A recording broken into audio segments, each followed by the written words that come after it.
And Jay, I'll turn it over to Jay Dema from Perkins and Will to lead us through the rest of the night. Thank you very much, Jared. Appreciate that, and thank you everyone for taking the time out of your busy day and now evenings to learn more about the conceptual designs here that are being considered for parts of the downtown waterfront southeast. And I think before we get into the meat of the meeting tonight, we are fundamentally looking at, changing the land here in this part of Rochester.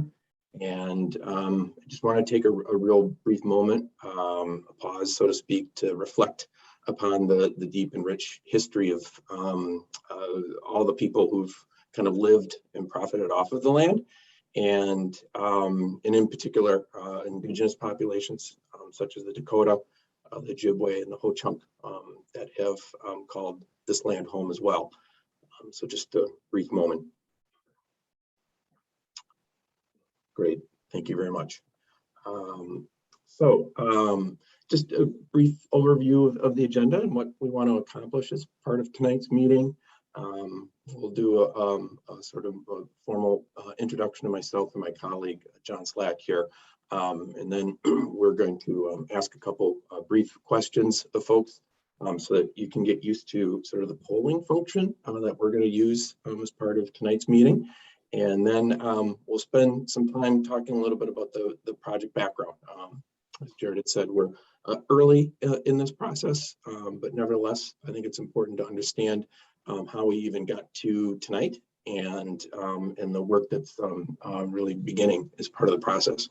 And then we'll have some time to do some polling. And as Jared said, we'll actually probably have a fair amount of time tonight to just open the floor and have a forum, listen to you and answer questions. And then obviously we'll wrap up hopefully sometime before 7. And if we answer everyone's questions, perhaps even before that. So formal introductions. My name is Jay Dema. I'm a senior planner with Perkins and Will.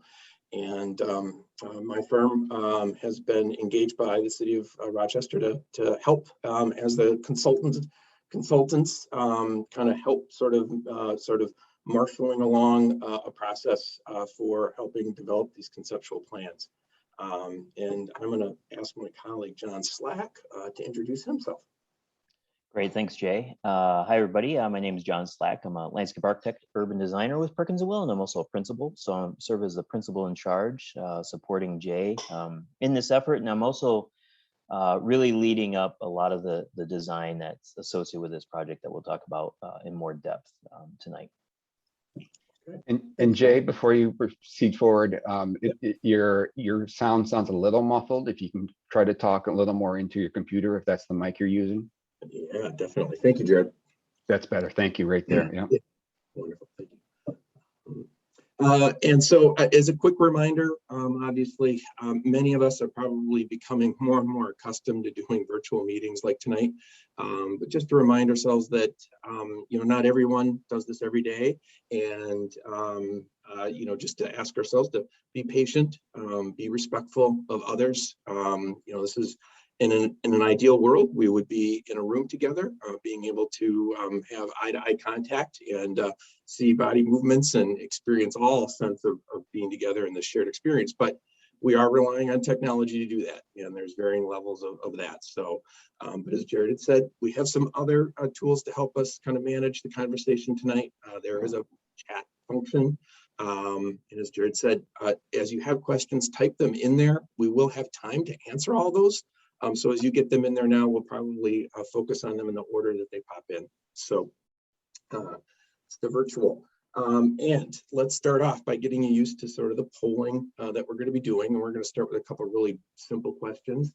And we're going to ask folks first, which zip code do you live in if you reside in the Rochester region, or if you live outside of it, just simply click other.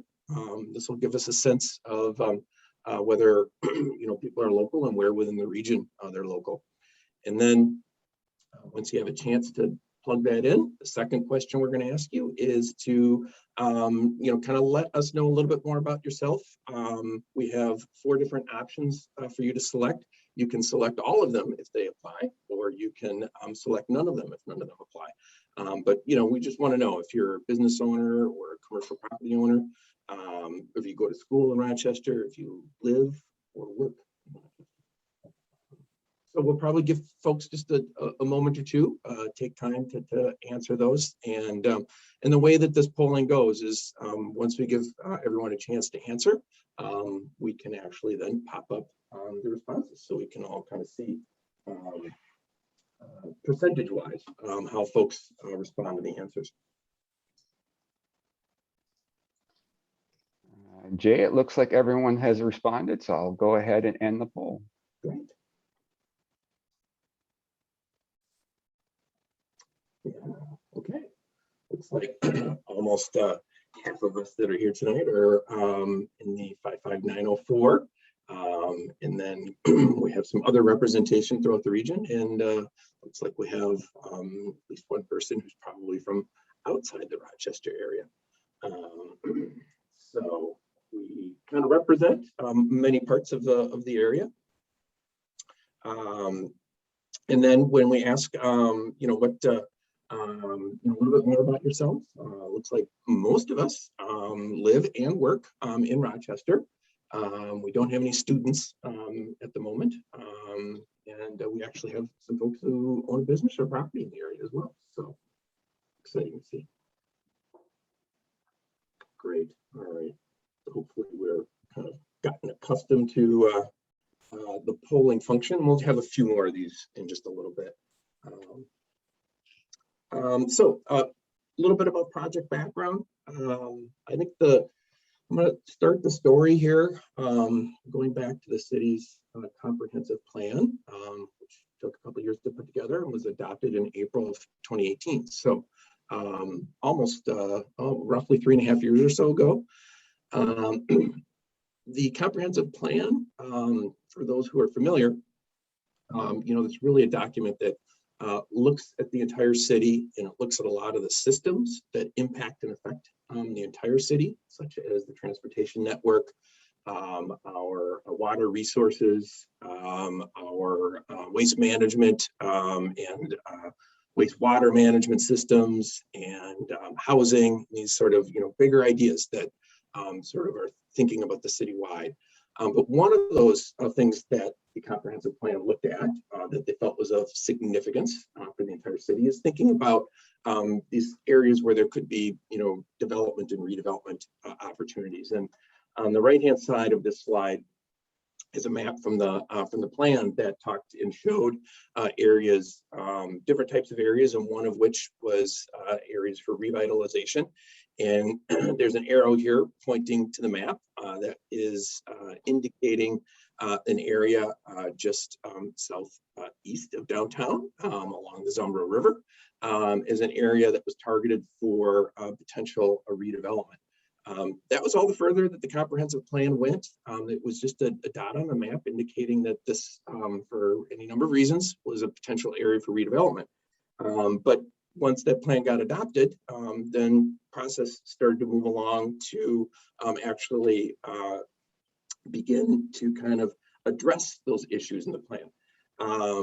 So what ended up happening then was in 2020, that dot on the map got sort of turned into a particular area that was identified as the downtown waterfront southeast. This is the area that is dashed in yellow on the map. So we're, on the map, we're indicating downtown Rochester and the Civic Center and the Government Center to help kind of orient you. This is an area that's roughly 60 acres in size. There are some uses that, kind of got it onto that map on the comprehensive plan in the first place, such as former Kmart facility. There was a milk production facility that at the time of the comprehensive plan, I think was still functioning, but it was understood to probably not be long-term. And as a matter of fact, within the last year and a half or so, it has ceased operations and is no longer operational. And you can, just by looking at this aerial image, you can also see quite a bit of surface parking, even in the northern half of the area. And so looking at all of the surface parking and former uses that are now vacant, this is kind of the hallmark of understanding that this is an area that's probably likely to change in the near future. So the city began this planning process, spent roughly 6 months or so working with the community and other stakeholders to really kind of create a vision for the future. And that vision was built on a number of sort of guiding principles that helped kind of think through the process, and some of which these were principles taken from the comprehensive plan, some of which were developed as part of the planning process. But they talked about things like integrating land use and transportation, making sure that there's a stronger relationship between those two important elements of sort of our urban life. Principles around emphasizing fiscal sustainability. I mean, when we are coming up with plans for the future, sometimes they can get very aspirational and perhaps venture into being not particularly realistic. And so there was always a sense of we wanted to be real and sustainable and feasible in the types of visions that were being created. It also got into, you know, expanding housing choice and diversity, not only both within this particular part of the city of Rochester, but really throughout the whole region, as an opportunity to just introduce, you know, needed types of housing, both by design and by price point. Some other principles were around enhancing the integrity of existing neighborhoods, knowing that any new development in this area will certainly have an impact on those neighborhoods, particularly to the east and the south, and that anything that happens in here in this area should, at minimum, sort of benefit and also enhance, you know, the quality of life for those neighbors. Improve community connectivity, and that was actually a very big principle that many people commented on throughout the planning process, recognizing that this is an area where these existing uses, there's not a lot of streets or other right-of-way that can connect people either north-south or east-west through this area. So it becomes a bit of a barrier in terms of those movements. And so a lot of people commented about the desire in the future to be able to really enhance and improve the connectivity to and through this area. And then there was also some principles around just equity and environmental justice, and that's related to, you know, commitments to, you know, what happens here can help the whole health and well-being of all the communities in Rochester, and really enhance and benefit the environment. So those are what came out of all of the addressing those principles and thinking about this plan for the future. What we've overlaid on that area here is what came out of that process. This is an illustration showing, for example, new north-south streets, east-west streets that connect into the existing grid in all directions. You'll see a lot of green that's been introduced in here in the form of lots of new street trees and boulevard trees on those new streets. There are public greenways and small parks where there would be lots of green elements and opportunities to stormwater. And you'll also note that there's a lot of green along the Zumber River, which doesn't necessarily exist today. And that was a big element of the plan, was to find ways in which to connect to the river and really make that an amenity and an asset, not only to the emerging neighborhood that will hopefully grow up in this area, but also the other nearby neighborhoods and frankly the entire Rochester region. See, you know, being able to leverage the value and asset of the Zumber River, something that could bring people to this area. They could congregate. It could be, you know, really a focal point for the community. So those are the basics. On the right hand side are some just illustrative images to help kind of just sort of visualize visually show the types of development that could happen over time. This is, all based on just basically the basics of the plan itself. These are not specific proposals at all at this point. And now with that plan, which was adopted earlier this year in April, then began the work of taking all of that vision, all those ideas for change, and where do you begin? And that's where sort of this story behind developing conceptual designs begins. And dashed in red on this map was the idea of a new 6th Street bridge that would be an important connector, particularly east-west through the area. And so this was something that was really kind of driving, one of the first elements that could be implemented, and the significance of that. At the same time, even though there's a new bridge opportunity, there's also the ways in which the road network and the street network connect to the bridge. So there's thinking about just in and around the bridge and the access to the river. There would be new right-of-way for 6th Street between Broadway and 3rd Avenue Southeast. But then there would be the adjacent neighborhoods and how this might impact them. So some of the work that we're doing as part of conceptual designs is looking at opportunities for traffic mitigation in adjacent neighborhoods. And in the case to the west, it's thinking about how this bridge and this emerging neighborhood can connect to the Discovery Walk along 2nd Avenue Southwest. And the role that plays is an important sort of feature to for the whole downtown area. So to just kind of summarize, so what exactly, is this project? And to put it simply, it's conceptual designs for a new bridge and access improvements to the bridge. So it's river access, new right-of-way, traffic calming and mitigation, and connection to the Discovery Walk. Now, with kind of establishing the what, want to talk a little bit about the why, and we've kind of been hinting at that about purpose of the small area plan and now implementing parts of those plans. But in particular, the 6th Street corridor, this is something that is envisioned to provide safer multimodal east-west connection to the Zumbo River in downtown. So that this whole sort of corridor with the bridge enhances that ability to provide better and safer connectivity. It's also something that's going to allow improved options and response times for first responders. There's the existing fire station, the corner of South Broadway and 6th Street, and obviously with better connections to the east and potentially to the south, it's going to improve those response times.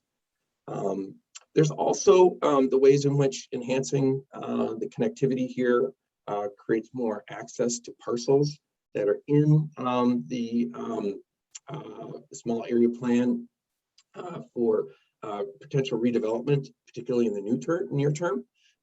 You can see on this aerial, not far from the bridge, there's the former Amphi facility, and whether parts of that could be reused or there's just new development, that having that access now, a new form of access, would really allow that ability to develop those parcels.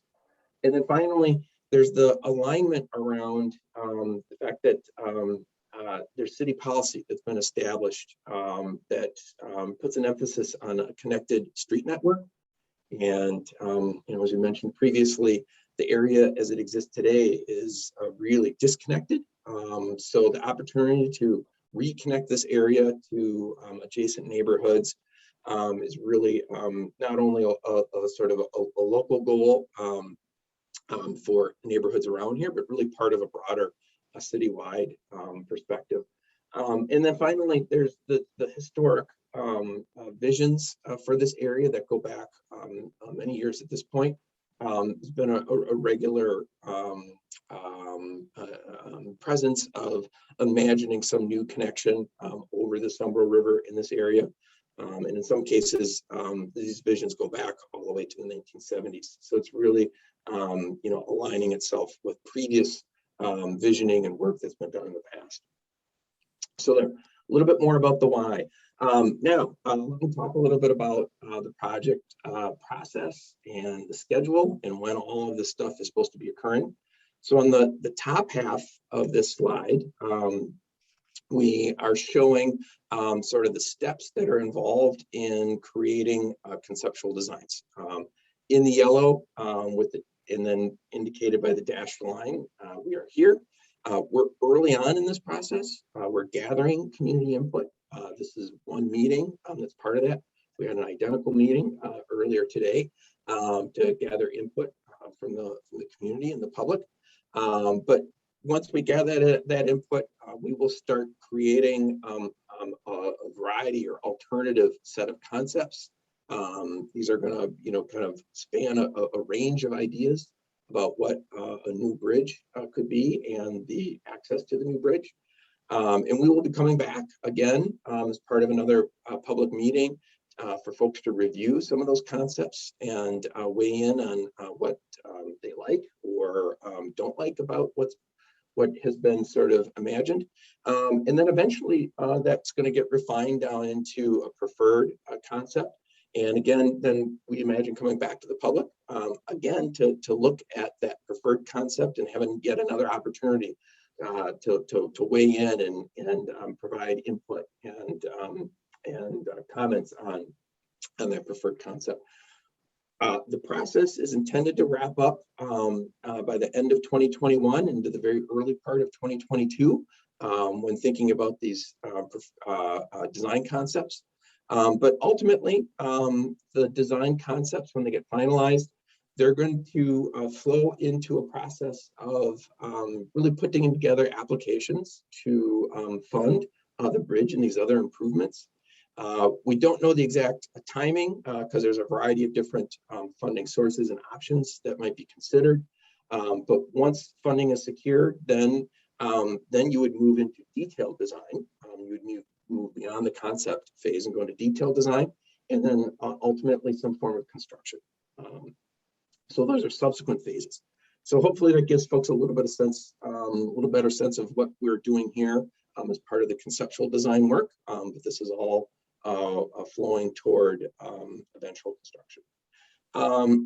And then I just want to clarify about sort of the decision-making process that's involved with this. These design concepts will ultimately make their way toward the Rochester City Council and the board of the DMC, the Destination Medical Center. But before they get there, there's going to be a lot of input, both at sort of the city departmental level, but then through key project stakeholders, such as property owners, neighborhood associations. There's a project committee that worked on the small area plan that is continuing on, and they will be part of this process. And then there's a co-design team that's been formed to kind of help guide that process as well. And so I think with that, I'm going to talk a little bit about the co-design team that's been formed. This is a diverse group of local stakeholders who are highly engaged in the bridge design process. So they're working very closely with both the city and the consultant team in that process. We are meeting with them approximately 6 times over the design process. And they're going to provide design input and direction. One of the key things that they are doing is they will be liaisons to the social and cultural groups that they identify with. The composition of the co-design team is a cross-section of folks from different ages, genders, races, ethnicities, and physical abilities. Many of these are folks who traditionally probably wouldn't have a chance to be involved in community engagement activities such as this evening. And having a co-design team is something that can really bring these groups together that don't often have a voice in the process and can really participate on a deeper, more richer level. But with that being said, I want to reemphasize that there is a strategy around doing community engagement out there, not only through meetings like this evening, which we will be doing again at least 2 other times in the future, but then there's going to be direct outreach to those other stakeholder groups that was just mentioned previously. So, all right, so that's the co-design team. And so I think with that now, that's going to wrap up me kind of talking at everyone. And I think what we're going to take now is a few moments to do some additional polling to get feedback from the attendees. And once we complete that, then we're going to open up the forum and answer questions. So we'll start here with our, I think we've got 4 questions that are set up, just to let you know, and these shouldn't take very long.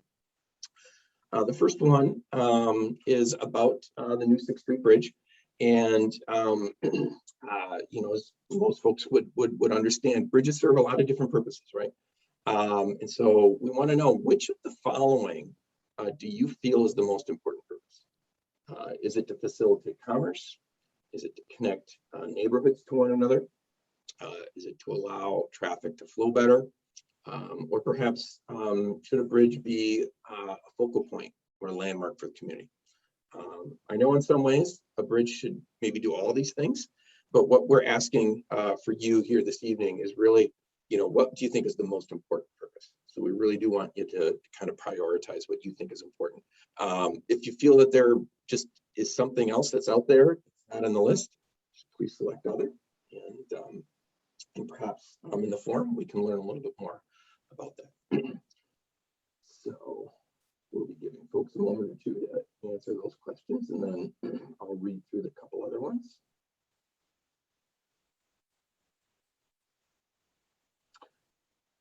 All right, so let me ask about question 2 here. Which of the following transportation types should have the highest priority when designing the bridge? So what we mean here is, you know, conveyance. So do you think when designing a bridge, motor vehicles such as cars, trucks, and motorcycles should have the highest priority? Do you think pedestrians and bicycles should have the highest priority? Or perhaps a transit such as city buses? If there's something else, there's another option. Or you might be of the opinion that all types should have some sort of equity or equal priority as part of the design of the bridge. So we're asking you to select one of those.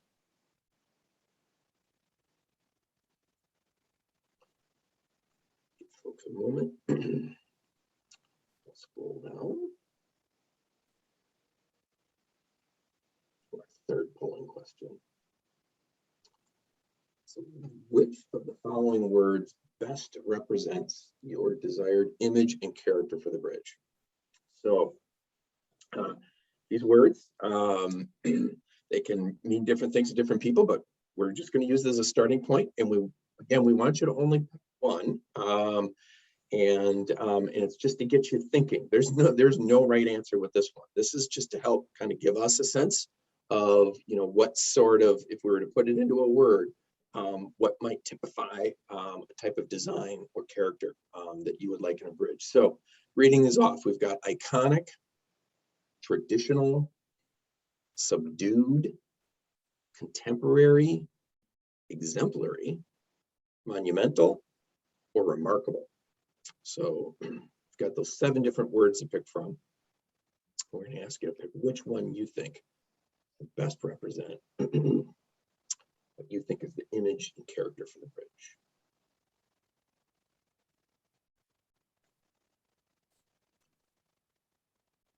All right. And final one of our polling questions here. Question 4.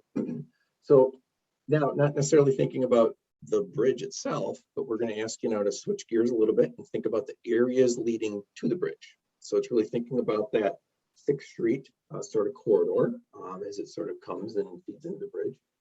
And what type of the following public realm or streetscape elements should be the highest priority in these areas leading up to the bridge.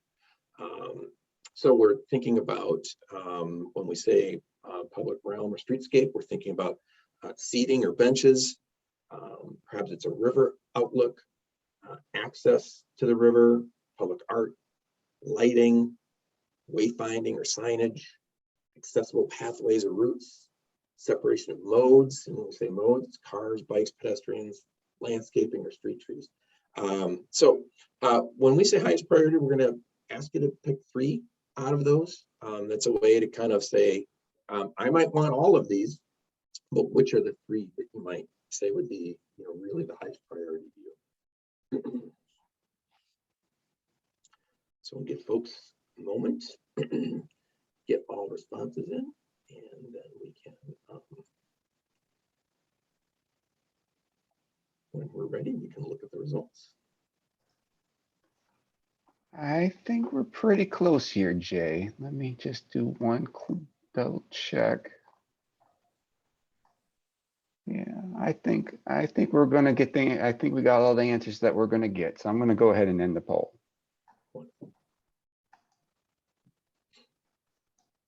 And share the results. All right. Yeah. So when we asked about, what's the most important purpose of the bridge, looks like we have an overall winner of connect neighborhoods to one another. We also have some responses around allow traffic to flow better.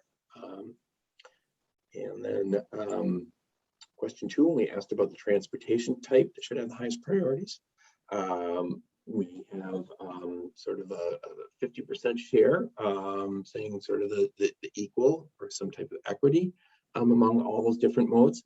But we also have folks who are mentioning pedestrians and bicycles should have that priority.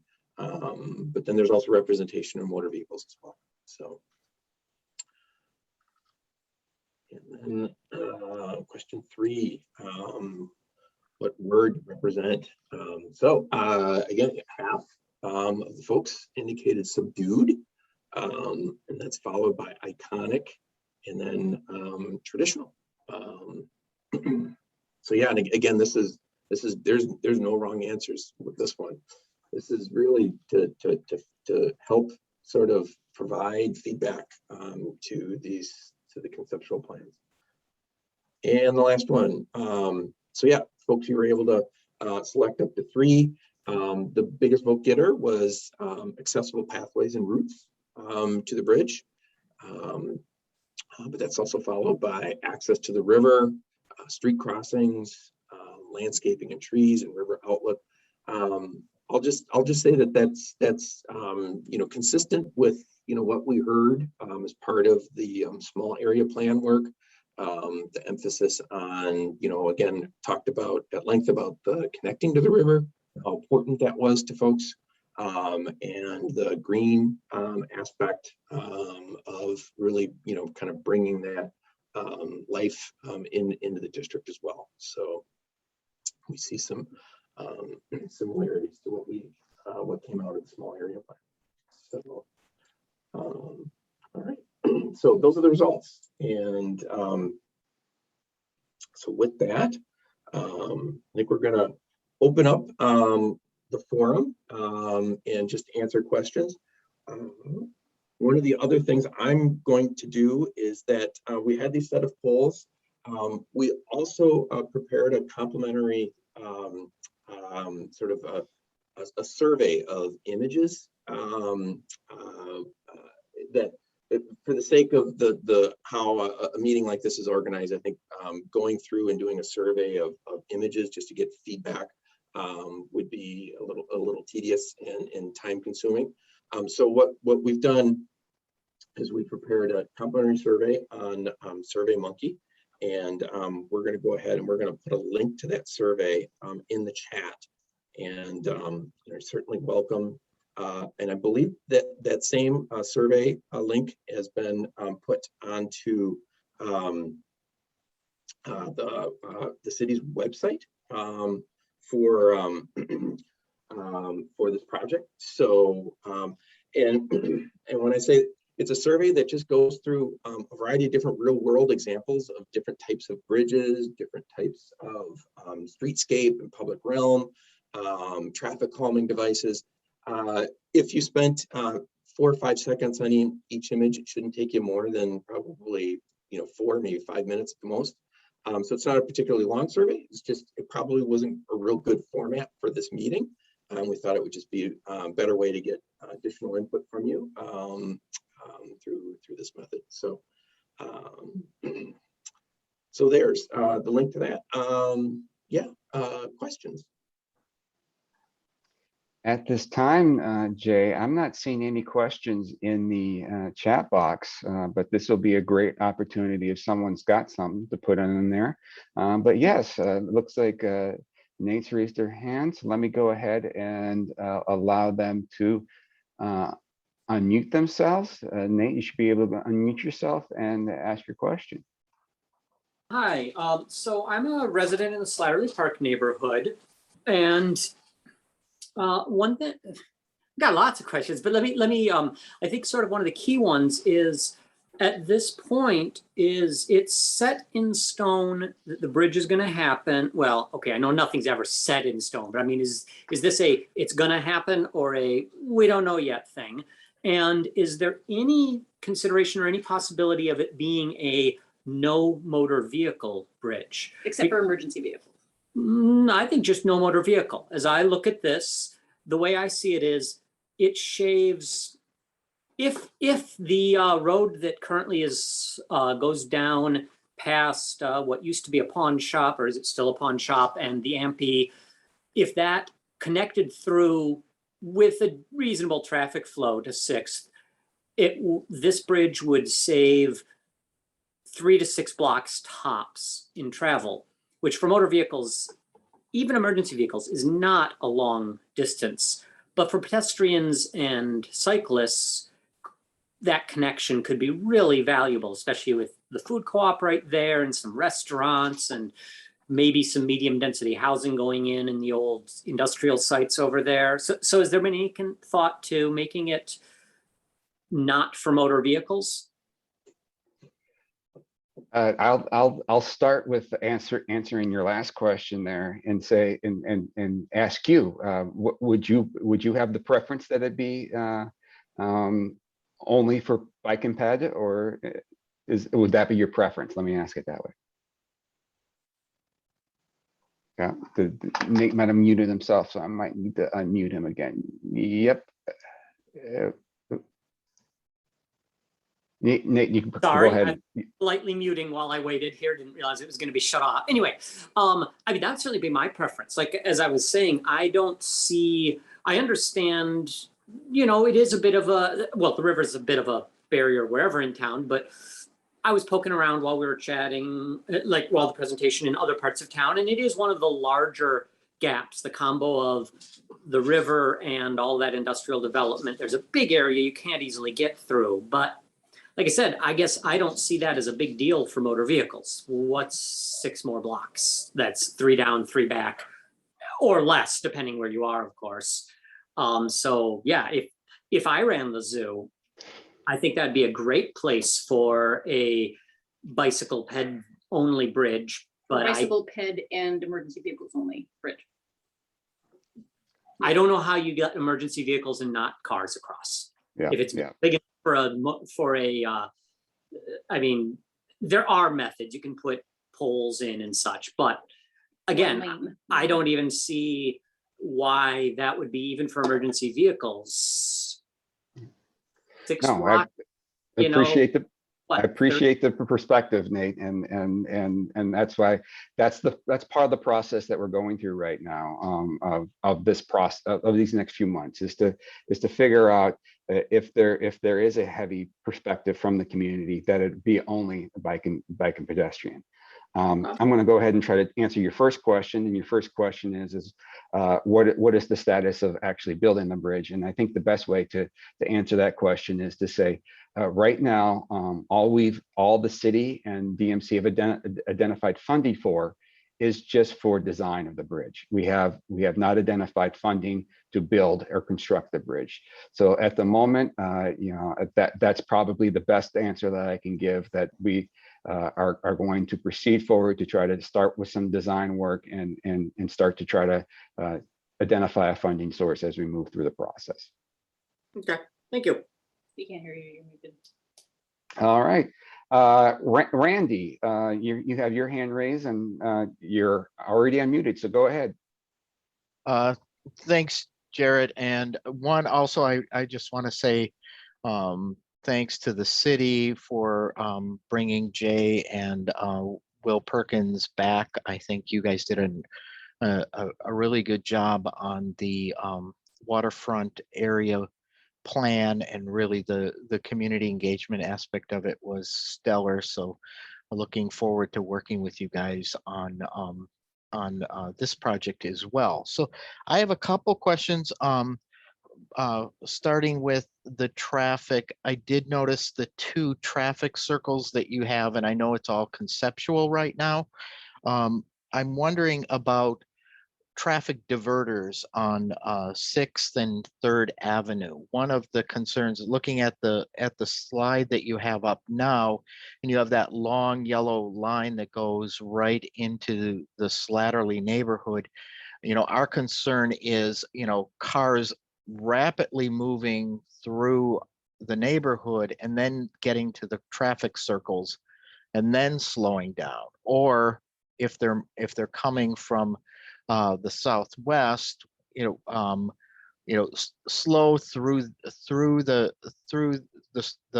waterfront area and then kind of then speeding through the neighborhood. So I know that during the small area plan, we did talk about some potential traffic diverters that send cars north and south on 3rd Avenue. So just wanted to kind of peg that. Then the other piece on traffic was, will there be a traffic study on the potential of this bridge going into place, and how much traffic then will divert to the 6th Street Bridge, and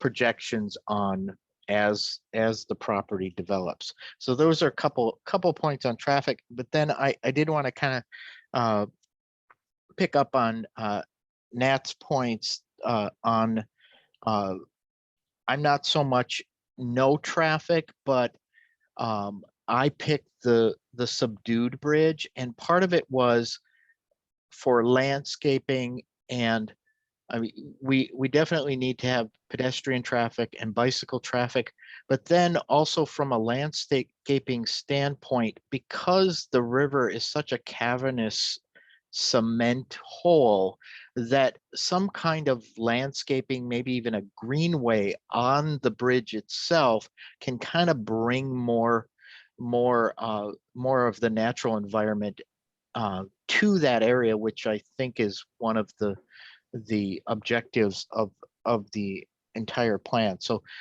subdued landscaping, greenway on the bridge itself. Jared, do you want So me to? That's the extent of my comments. Do you want me to respond to the questions? Yes. Thank you, Randy. John, can you please go ahead and? Sure. Randy, thanks for the questions. First off, we are preparing a traffic study right now. Kimberly Horn is one of the consultants who's looking at current counts and potential future counts that are impacted by a new bridge along 6th Street.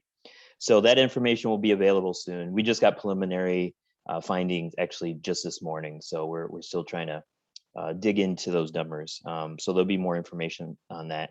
And then secondly, as an outcome of that traffic study, as well as kind of the current process that we're in right now, talking about the bridge design, we will be looking at traffic calming techniques along the whole stretch of 6th Street as identified by this plan. So that'll be something that likely at the next public meeting, we'll be able to present some ideas based on traffic calming, based on traffic counts, as well as just overall character, and a lot of what we're hearing about is the amount of vehicles that go through the neighborhood. So that is a part of our study that is just starting because we are waiting for the traffic counts and traffic count information to be prepared. So next time within the public meeting, we'll be able to present some more information regarding that.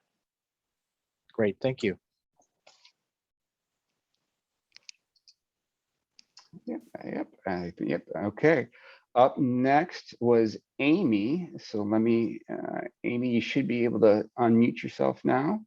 Okay, I just would like, since I'm a longtime resident, I've watched over the years since the 1970s, requests from the alderman from Southeast Rochester wanting a bridge for his constituents to get emergency access.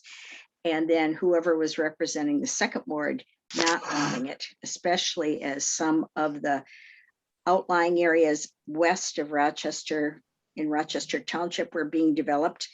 And it looked very much to the people in the second ward like this was going to be an alternative to the Beltway, if for people that were working at the community college or the federal medical facility. And if you can look in the 6th Street on both sides of your map here, and you'll notice it's not wide like 4th Street is. And it in both sections in Southeast and Southwest, it's beautiful residential neighborhoods. And unless, I would say, scrap the idea of a bridge if you cannot afford to do those traffic circles. Don't do a bridge without some kind of calming, because it will not connect neighborhoods. It'll end up being a thoroughfare for people who live outside of the neighborhoods, who are going from one side of the city to the other. And yes, it's only a few blocks to get up to 4th Street. It's only a few blocks probably to go down to the Beltway, but those are congested streets with lots of lights on them. And this does not have any traffic lights. And I think you'll find you can go faster. And so you're going to have trucks. Everybody that wants to go across Rochester without stopping will be taking this. So please have the traffic circles. And I would suggest you even, I know it's outside of your design, but have some kind of a traffic calming on 6th Street Southwest before you get to the residential area to do another one of those traffic circles. That way you will then be connecting neighborhoods and allowing circulation, but not having a thoroughfare, because it's just not a wide enough street, and it's not fair to wreck the old residential neighborhoods so that people who live out of town can go faster. My 2 cents. Thank you for your comment, Amy. Appreciate it. Up next is Kelly. So let me go through, and Kelly, you should be live now. Hi, thanks, Jared, for having these meetings. And I've been on many, and the river access is a concern for us. I know kind of at the beginning you said it was the city vision or the city conceptual vision from 1973, was it? Which of course was 5 years before the flood of 78. And that was devastating for Sunnyside as well as Slatterly Park.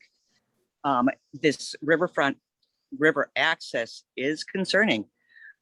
We've spent millions of dollars on the flood control project. And now if we're just going to knock some walls out so people can go down and imagine that, dangle their feet in the Zumbro. That's concerning because of that flood. Not to say we'll ever have another one, but with our flood control project, it just seems like it could be a devastation to the neighborhoods to have to go through something like that again. If the water doesn't care if you put a grandiose staircase there or not, it's going to come up. And I don't know if you were around then, or you might even not have been born there. You're a pretty young guy, but I lived through that, and it was not a good thing at all. people in my neighborhood were taken out by boat. So that's just, it's very concerning to our neighborhoods. Thank you. Thank you for the comment, Kelly.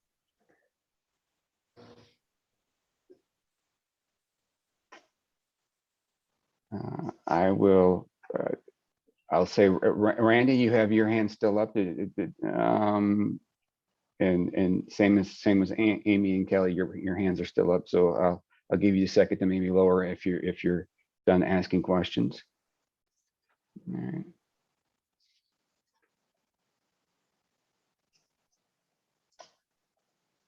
Okay. Only one question came in the chat box, and that was make sure that this came back when we were talking about the difference between the types of vehicles that would be permitted on the bridge, and it was a question to ask about. Make sure we ask about transit, if transit will be one of those elements. So I think the answer is yes. That's part of the consideration. With that, maybe I'll just take a breath here to thank everyone for attending and see if there's give you any more last thoughts or comments before we end the night, and look to see. But as we do that, I will pull up this last slide here, and Jay, can you talk us through this last slide? Yeah, Jared. So as we mentioned previously, there's every intention of coming back to a second and a third public meeting. The second public meeting, we haven't scheduled that quite yet. I think it's a little bit dependent on some of the work that we're doing right now, because of course we want to come back and have concepts for folks to review and digest and comment on. We want to complete this whole process by the end of the year, so we're looking at a second public meeting sometime in early to mid November, so roughly a month away. And so we encourage everyone to keep an eye out for an announcement about a specific date and some times. We'll probably do something similar that we did today, where we've split our presentation to a sort of a midday and then an early evening time to be able to hopefully reach as many people through sort of their busy lives. So yeah, I think that's we want to leave that thought that there's going to be a follow-up meeting in a month or so, and we will be coming with turning all of this feedback into different ideas for folks to really review and digest. Thank you, Jay. And I will add that as part of the outreach and the involvement effort, again, if you're part of community groups or if you're part of neighborhood groups and you'd like to have a special meeting with myself and the design team on this project, please connect with me. I'll stick my email here in the chat box in a second, and to reach on out, and we can try to schedule some of those meetings and get some more direct one-on-one input from everyone through this process. Randy has gone ahead and raised his hand again, so I'm going to guess he's got a question or a comment. So I'm going to go ahead and allow you to unmute yourself, Randy, and go ahead. Thanks, Jared. Yeah, just one last question. You mentioned the design teams. I'm wondering, will you have residents of Sunnyside and Slatterly on the design teams? Co-design folks? Jay, John, you want to? Yes, and the CoDesign team has been formed. One of our partners on the project, Randy, is a nonprofit organization based in Rochester called the Diversity Council, and sort of their purpose and mission is to, in all realms of life, really kind of broaden out community engagement and get people involved from communities that aren't normally involved. And so they formed the CoDesign team, but my understanding is, I know in particular there's at least 2 residents of Slatterly Park. I don't know if they're Sunnyside or not, but yeah, there is representation on the CoDesign team from residents from adjacent neighborhoods. Thank you.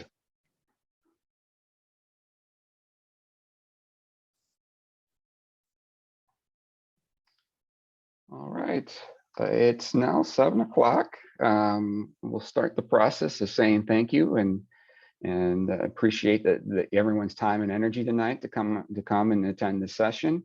I did just my email and the website for the project is just placed in the chat box. I guess I'm stalling to see if there's any more last questions or any more last thoughts before we end for the night.